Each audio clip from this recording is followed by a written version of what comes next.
Pernah nggak sih kalian mikir, kenapa sih lampu lalu lintas itu warnanya harus merah, kuning, sama hijau? Kenapa nggak biru, orange, atau bahkan ungu aja? Bayangin deh, kalau pas lagi macet-macetan di jalan, yang muncul di lampu bukannya warna merah, tapi ungu. Bingung kan?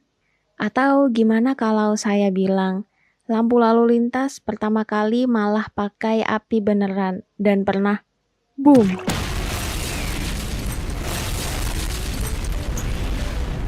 Dari warna lampu lalu lintas yang beda-beda di setiap negara, sampai sejarahnya yang absurd, lampu lalu lintas punya cerita seru yang jarang banget diketahui. Jadi, buat kamu yang udah penasaran dan pengen tahu lebih lanjut kenapa warna lampu lalu lintas harus merah, kuning, dan hijau, langsung aja stay tune. Kita bakal ngebahas dari awal mula sampai ke penelitian ilmiahnya.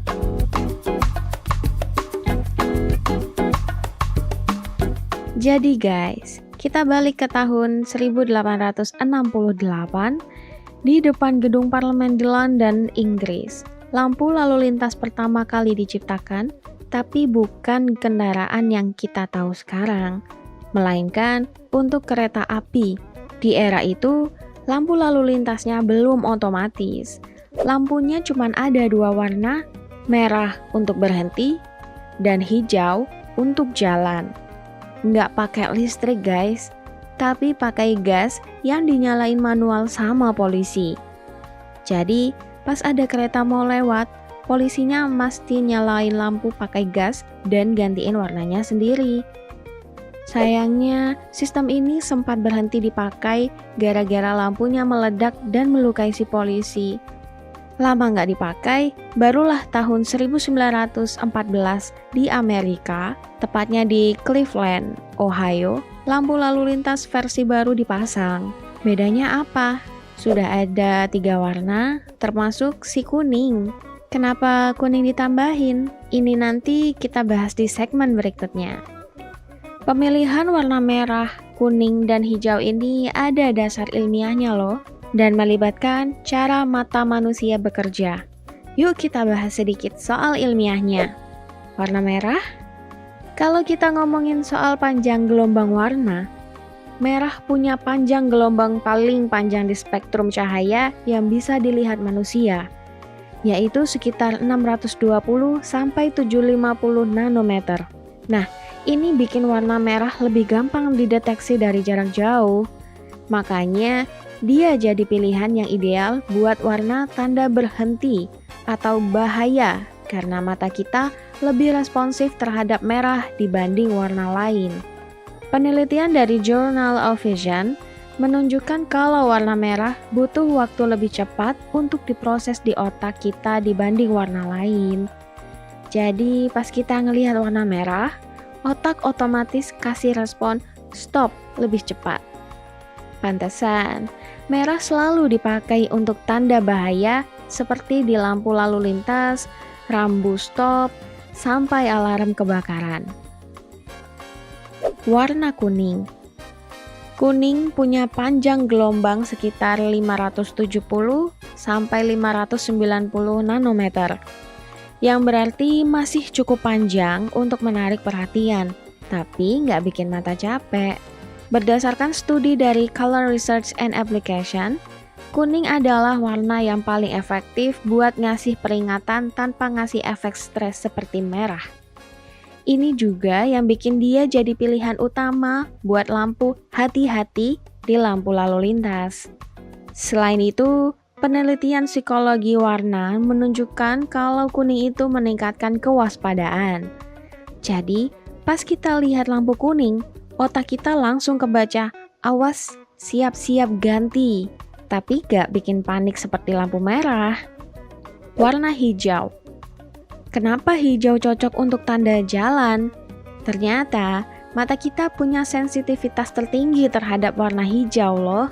Hijau punya panjang gelombang sekitar 495 sampai 570 nanometer. Pas di tengah spektrum cahaya yang bisa dilihat manusia. Studi dari Journal of the Optical Society of America menyebutkan kalau hijau adalah warna yang paling sedikit bikin kelelahan mata. Jadi kalau kita lihat warna hijau, mata nggak cepet capek. Efek ini bikin hijau jadi warna yang tenang dan nggak menimbulkan efek cemas. Makanya, hijau sering diasosiasikan sama rasa aman. Pas banget kan buat sinyal jalan, biar kita bisa lewat dengan nyaman tanpa tekanan.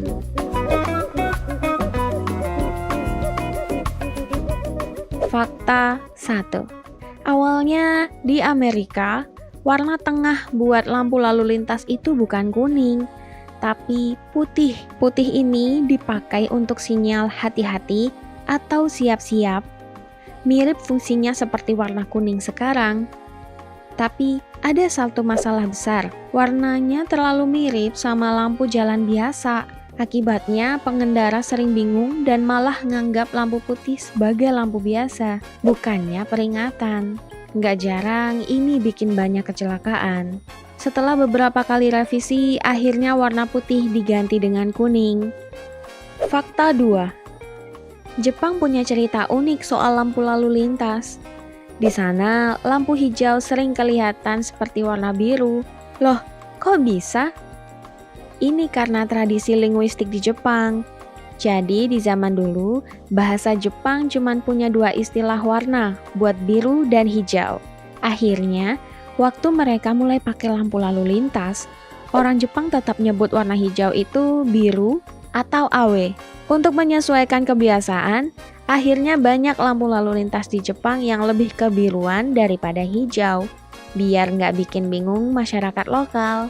Ini salah satu contoh gimana budaya dan bahasa bisa mempengaruhi teknologi, bahkan sampai ke hal-hal kecil seperti lampu lalu lintas. Fakta 5. Nggak cuman warna yang dipikirin, tapi juga teknologi buat bantu para penyandang tunanetra. Beberapa negara seperti Jerman dan Swedia punya lampu lalu lintas yang dilengkapi dengan suara bip buat ngasih tanda kapan harus jalan. Di Swedia, bahkan ada lampu lalu lintas yang vibrasi buat bantu penyandang tunanetra yang juga punya gangguan pendengaran. The button will pulse when pushed and will also vibrate when the walk signal is on. Ini bukti kalau lampu lalu lintas terus berkembang buat ngasih aksesibilitas untuk semua orang. Fakta 6. Percaya nggak percaya, lampu lalu lintas terbesar di dunia ada di Inggris. Tepatnya di kota London. Nama tempatnya Traffic Light Tree.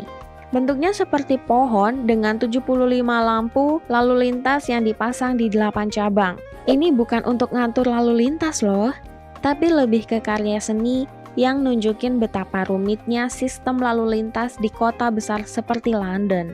Jadi kalau kalian lihat pohon lampu lalu lintas yang gede banget di sana, jangan heran. Itu cuman pajangan untuk seni ya, bukan untuk ngatur mobil. Jadi, sekarang kalian sudah ngerti kan kenapa lampu lalu lintas warnanya merah, kuning, dan hijau? Nggak cuman buat estetika, tapi ada alasan ilmiah, sejarah, dan psikologis di baliknya. Gimana? Kalian sudah bisa jelasin ini ke teman-teman kalian pas lagi nongkrong kan? Kalau ada topik lain yang pengen dibahas, tulis aja di kolom komentar. Oke, segitu dulu cerita kita kali ini. Jangan lupa buat like, share, dan subscribe channel ini biar kalian gak ketinggalan konten seru lainnya. Thanks for watching guys.